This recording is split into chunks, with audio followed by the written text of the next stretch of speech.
શ્રી ગણેશાય નમઃ.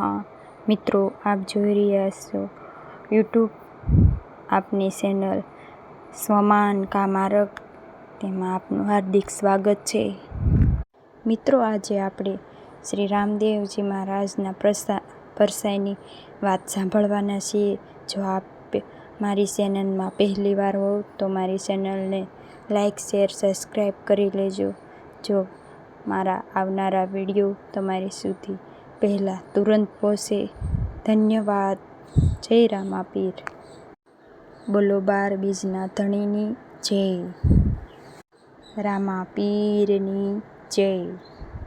મિત્રો, 12 બીજના ધણી રામાપીર છે. બીજ એટલે 12 મહિનાની જે મહિનામાં 2 બીજ આવે છે. બીજના ધણી રામદેવજી કહેવાય છે. બીજ એટલે ધરતીમાં બીજ વાવવું, એ અંકુર ફૂટે એ બીજ પણ કહેવાય છે. બીજ એટલે રામદેવજી મહારાજની બીજ, જે ભક્તોને મનમાં, હૃદયમાં બીજના અંકુર ફૂટે છે.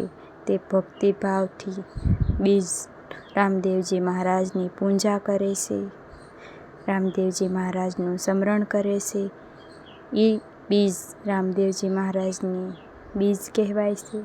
રામદેવજી મહારાજની બીજ વ્રત કરવાથી, પરસા સાંભળવાથી મનમાં, જીવનમાં નવા પ્રસાદની કથા સાંભળવાની ભક્તિભાવ રહે છે. રામદેવજી મહારાજની દયા કૃપા આપણી ઉપર રહે છે. રામદેવજી મહારાજની ભક્તિ કરવાનો ભાવ આપણી ઉપર મનમાં રહે છે. જીવનમાં કામ, મોક્ષ, ધર્મની પ્રાપ્તિ થાય છે. એ 12 બીજના નામ છે: કર્મ બીજ, વસન બીજ, બિંદુ બીજ, વાસના બીજ, ઉત્પત્તિ બીજ, કોરમ બીજ, બ્રહ્માણી બીજ, નાદ બીજ, પ્રેમ બીજ, અલિલ બીજ, રજ બીજ અને ઓમકાર બીજ. આ બીજના 12 સ્વરૂપ પણ કહેવાણા છે, જેમાં જ્ઞાન સ્વરૂપ, સગુણ સ્વરૂપ, નાદ સ્વરૂપ, નિર્ગુણ સ્વરૂપ, જ્યોત સ્વરૂપ, ધ્યાન સ્વરૂપ, નિર્ગુણ સ્વરૂપ, જ્યોત સ્વરૂપ, અગર સ્વરૂપ, હરિ સ્વરૂપ, નિર્ગમ સ્વરૂપ, ગ્રહણ સ્વરૂપ અને ભક્તિ સ્વરૂપ બાબા રામદેવ પીર માટે અખંડ જ્યોત પ્રગટાવવામાં આવે છે. જ્યોત સ્વરૂપે બાબા રામદેવ પીર પોતાના ભક્તોને દર્શન આપે છે. તે 12 બીજના સ્વરૂપ પણ અલગ અલગ બતાવવામાં આવ્યા છે: અમર જ્યોત, અલખ જ્યોત, અખંડ જ્યોત, અગમ જ્યોત, અલખ જ્યોત, અખંડ જ્યોત, અગમ જ્યોત, દીપ જ્યોત, નિગમ જ્યોત, સગુણ જ્યોત, નિર્ગુણ જ્યોત, પ્રકાશ જ્યોત, સલીમ જ્યોત. આ રીતે રામદેવજી મહારાજનું 12 બીજનું સ્મરણ થાય છે. સાધુ લોક રામદેવ પીરની પરીક્ષા કરવા આવ્યા હતા. ત્યારે રામાપીર 12 જગ્યાએ એક સાથે પ્રગટ થયા હતા. એટલા માટે જ 12 બીજના ધણી કહેવાય છે. બાબા રામદેવ પીરને પ્રિય એવો એક ઘોડલો હતો. જ્યારે રામાપીર બાપા લાકડાના ઘોડા, રમકડાના ઘોડા ઉપર બેસીને બિરાજમાન થઈને બાબા આકાશમાં ઉડ્યા, અને એ વખતે ત્યારે એ ઘોડો પણ સજીવન થઈ ગયો હતો. માટે તેમના ઘોડાની પણ આજે પૂજા થાય છે. રામદેવ પીરની સામે ધૂપ, દીપ, નિવેદ આદિ પૂજન કરી, પુષ્પ સમર્પણ કરીને, લીલુડો ઘોડો, વસ્ત્રનો ઘોડો સમર્પિત કરીને સમર્પણ કરાય છે. રામદેવ પીરને પ્રિય એવી નેજા ફરકાવાય છે. નેજો ફરકાવાય છે, ધજા ફરકાવાય છે. રામદેવ પીરના પગલિયાના દર્શન થાય છે, જેમાં બધા દેવી દેવતાને શીશ નમાવાય છે. પગલિયા અર્થાત શરણના દર્શન થાય છે. શરણના દર્શન રામદેવ પીરના શરણોમાં સમર્પિત કરે છે. આપણા ઘરના મંદિરમાં ઘણા ભક્તજનોએ રાખ્યા હોય છે. ઈષ્ટદેવના રૂપમાં પણ રામદેવ પીરની પૂજા થાય છે. નિત્ય દર્શન કરે છે. શ્રદ્ધાભાવથી પગલિયાની પૂજા કરે છે. રાજસ્થાનમાં ગુગળનો ધૂપ ઉગે છે. એટલા માટે જ ગુગળનો ધૂપ રામદેવજી મહારાજની સામે જલાવાય છે. ગુગળની અગરબત્તી પણ કરી શકાય છે. બાબાના ભક્ત હરજી ભાટી હતા. બાબાને તેના સંદેશો આપતા હતા કે હે હરજી, સંસારમાં મારા જેટલા ભક્તો છે તેને બધાયને તું સંદેશો પહોંચાડજે કે ગુગળના ધૂપથી ઘરમાં સુખ શાંતિ રહેશે. માટે તું તે રામદેવ પીરના જે નવરાત્રિ છે તે દરમિયાન ભક્તો ગુગળનો ધૂપ પ્રગટાવે છે.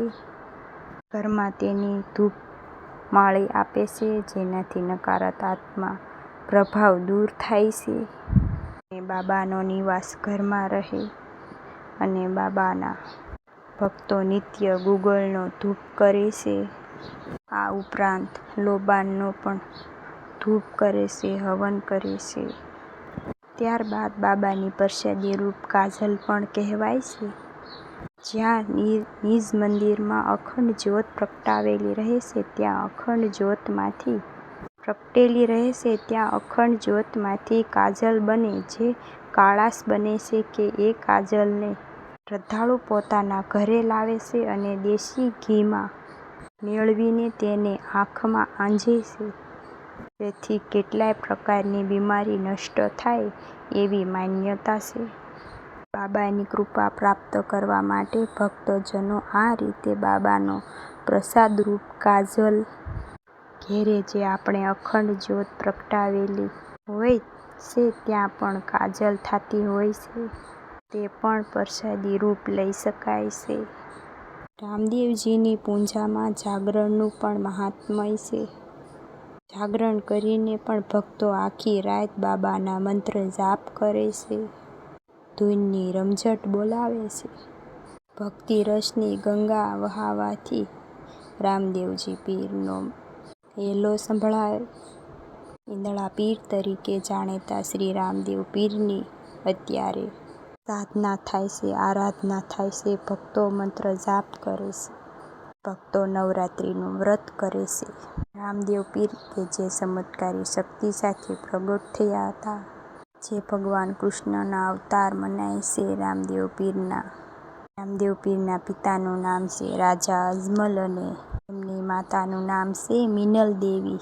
રાજા અજમલની સંતાન હતા ત્યારે તેઓ દ્વારકાધીશને ભગવાન શ્રી કૃષ્ણને અરજી કરતા હતા. પ્રભુની ખૂબ જ ભક્તિ કરી અને સંતાનની કામના કરી. ત્યારે તેઓને 2 સંતાન પ્રગટ થયા.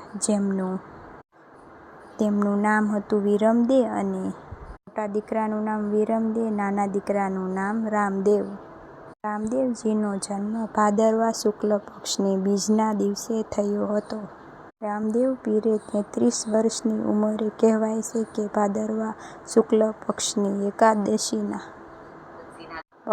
એકાદશીના દિવસે સમાધિ લીધી હતી. તેમની અનુયાયી ખાસ કરીને ડાલીબાઈએ પણ આ જ સ્થળ પાસે જ્યાં રામદેવ પીરની સમાધિ લીધી હતી ત્યાં સમાધિ લીધી હતી. ભાદરવા શુક્લ પક્ષની બીજની તિથિ જે કે રામદેવ પીરના જન્મ ઉત્સવ તરીકે પણ ઉજવાય છે. જે જયંતિ રૂપે પણ ઉજવાય છે. રામદેવ પીરના જન્મ તિથિના રૂપમાં પણ ઉજવાય છે. ભારત વર્ષમાં દર વર્ષે ભક્તો આ રીતે તિથિ મનાવે છે અને રામદેવ પીરના મંદિરે જઈને દર્શન, પૂજા અર્ચના કરે છે. રાજસ્થાનમાં જ્યાં રામદેવ પીરનું મંદિર છે ત્યાં ભક્તો ભીડ ઉમટે છે. રામદેવ મંદિરની પાસે તો મેળો પણ ભરાય છે. રામદેવ પીર કે જે એવા દેવ છે કે જેને હિન્દુ અને મુસ્લિમ બંને ધર્મના લોકો પૂજે છે. રામદેવ પીર દેવ માટે ઘોડા પર સવાર થઈને જ રામદેવ પીરના દર્શન થતા હતા. પીરના દર્શન થતા હતા. તેમના અનુયાયી ગુજરાત, હરિયાણા, પંજાબ, મધ્યપ્રદેશ, મુંબઈ, દિલ્હી, ભીલવાડા અને જેસલમેરમાં ખાસ જોવા મળે છે. અને જેસલમેરના રાજસ્થાનમાં કેટલાય મેળા આયોજિત થાય છે, જેમાં ભીલવાડા સહિત જેમાં ઘણા જિલ્લાઓ સ્થિત છે. રામદેવ પીરના રૂપે પણ દર્શન થાય છે. તેમના ઘણા મંદિરોના પણ દર્શન થાય છે. અને મજારના રૂપે પણ, જ્યાં ચાદર ચડાવાય છે, પુષ્પ ચડાવાય છે. પિરોલિયા જોશે માટે રીતે પણ ભક્તો રામદેવ પીરની આરાધના કરે છે.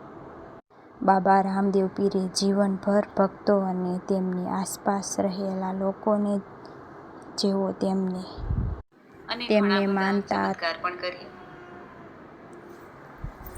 આ રીતે રામદેવની 12 બીજના તળેની પૂજા થાય છે. નવરાત્રિમાં તેનું વ્રત, પૂજાપાઠ, આરતી કરવાથી ભવના જીવનના બધાય દુઃખ દૂર થાય છે. મિત્રો, મને સાંભળવા માટે ધન્યવાદ. જય રામદેવ પીર.